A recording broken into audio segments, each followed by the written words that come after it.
ცენტრალური საარჩევნო კომისიის ინფორმაციით დღეს საოლქო საარჩევნო კომისიების, საუბნო საარჩევნო კომისიების ხელმძღვანელ პირებს და წევრებს აირჩევენ. საოლქო საარჩევნო კომისიებმა უნდა აირჩიონ 9153 ხელმძღვანელი პირი და 15255 წევრი. შესარჩევ კონკურსში მონაწილეობის მსურველებს საშუალება ჰქონდათ 11-დან 14 აგვისტოს ჩათვლით განცხადებით მიემართათ შესაბამისი საოლქო საარჩევნო კომისიისთვის ან საკონკურსო დოკუმენტაცია წარედგინათ სპეციალური ელექტრონული პლატფორმის საშუალებით. CESCO-ს ცნობით სულ შემოვიდა 24314 განაცხადი. კონკურსანტებიდან 9117 საუბნო საარჩევნო კომისიების ხელმძღვანელი პირებისთვის გამოცხადებულ კონკურსში მიიღებს მონაწილეობას. დანარჩენი 15197 კი კომისიის წევრობის კონკურსში. ადგილობრივ არჩევნებამდე ორ თვეზე ნაკლები რჩება. პროცესში მონაწილეობასთან დაკავშირებით ოპოზიციაში კვლავ აზრთა სხვადასხვაობა. არჩევნებში გაერთიანებული ძალებით მონაწილეობას გეგმავენ პარტიები გახარია საქართველოსთვის და ლელო ძლიერი საქართველოსთვის, რომლებიც საერთო კანდიდატების წარდგენის შესახებ ამ დრომდე მსჯელობენ. ასევე არჩევნებში მონაწილეობას აპირებს პარტია გირჩი. ოპოზიციის ნაწილი კი კვლავ ბოიკოტში რჩება. ისინი 4 ოქტომბრის არჩევნებს სპეცოპერაციას უწოდებენ. პარალელურად მართველი გუნდი თვლის, რომ ადგილობრივ არჩევნებზე დამაჯერებლად გაიმარჯვებს და ოპოზიცია მას კონკურენციას ვერ გაუწევს. იმ ეგრეთ წოდებულ სისტემურ ოპოზიციას, რომელიც აპირებს მონაწილეობის მიღებას ამ სპეცოპერაციაში, მათი მხრიდან ახლა ვინ დასახელდება კანდიდატებად, ამას პრინციპული მნიშვნელობა არ აქვს, ამას ყველა ხვდება საქართველოში და მის ფარგლებს გარეთაც, ყველა ხედავს, რომ მათი მონაწილეობა უაღრესად ნომინალური და ისევ თვითდაზიანების პროცესში არიან, იმიტომ რომ საპროტესტო ელექტრონის უდიდესი ნაწილისთვის მიუღებელი არის ამ სპეცოპერაციაში მონაწილეობის მიღება.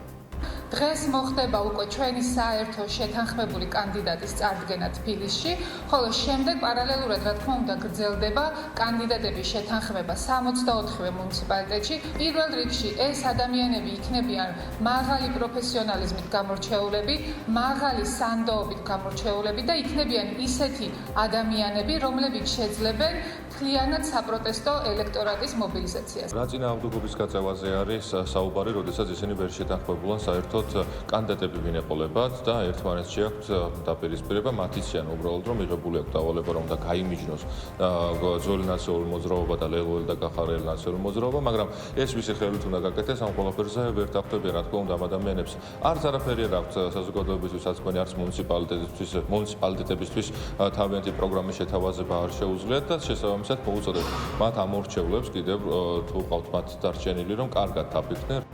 თბილისის საქალაქო სასამართლოში ზვია ცეცხლაძისა და კიდევ 7 პირის სასამართლო პროცესი მიმდინარეობს. დაკავებული 8 პირიდან 3 ზვია ცეცხლაძეს, ვეფხია კასრაძესა და ვასილ კაძელაშვილს ჯგუფური ძალადობის ორგანიზებასა და ხელმძღვანელობას ედავებიან. მათ 6-დან 9 წლამდე თავისუფლების აღკვეთა ემუქრებათ.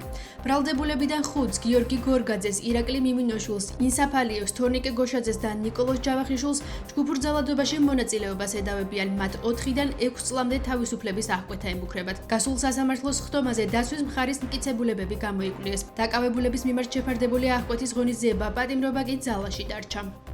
შინაგან საქმეთა სამინისტროს ქვემო ქართლის პოლიციის დეპარტამენტის მარნეულის რაიონული სამმართველოს თანამშრომლებმა ცხელკვალზე ჩატარებული ოპერატიული ღონისძიებებისა და საგამოძიებო მოქმედებების შედეგად ჯგუფურად ჩადენილი ძალადობისა და ჯანმრთელობის განზრახ მძიმე დაზიანების ბრალდებით 3 პირი დააკავეს. გამოძიებით დადგინდა, რომ ბრალდებულებმა ქვემო ქართლის რაიონში ცივი იარაღის გამოყენებით ჯგუფურად იძალადეს. დაჭრილი ახალგაზრდა შესაბამისი სამედიცინო დახმარების გაწევის მიზნით კლინიკაშია გადაყვანილი. სამართალდამცველებმა დანაშაულის ჩადენის იარაღი დანა ნივთკიცების სახით მოიღეს. დანაშაული 7 წლამდე ბადით თავისუფლების აღკვეთას ითვალისწინებს.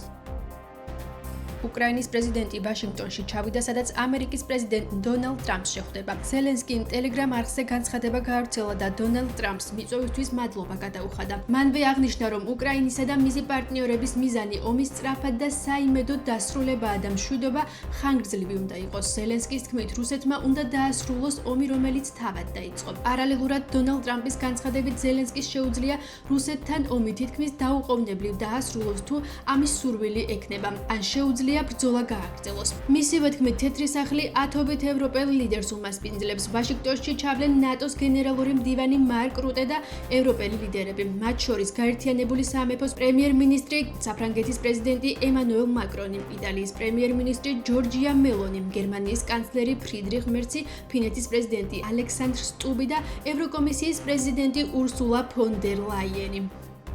რუსული ძალების თავდასხმები უკრაინაზე გრძელდება. ოკუპანტებმა უკრაინის მიმართულებით ისკანდერ M ტიპის 4 ბალისტიკური რაკეტა და 140 დრონი გაუშვეს. უკრაინელებმა მტრის 88 დრონი გაანეიტრალეს. მათივე ინფორმაციით რაკეტებისა და დრონების დარტყმები დონეცკის, ხარკოვის, სუმის, დნეპროპეტროვსკის, ზაპოროჟიეს, ოდესისა და კიევის ოლქებში 25 ლოკაციაზე დაფიქსირდა. თავდასხმის შედეგად ხარკოვში 5 ადამიანი, მათ შორის 2 ბავშვი დაიღუპა და 20 დაშავდა.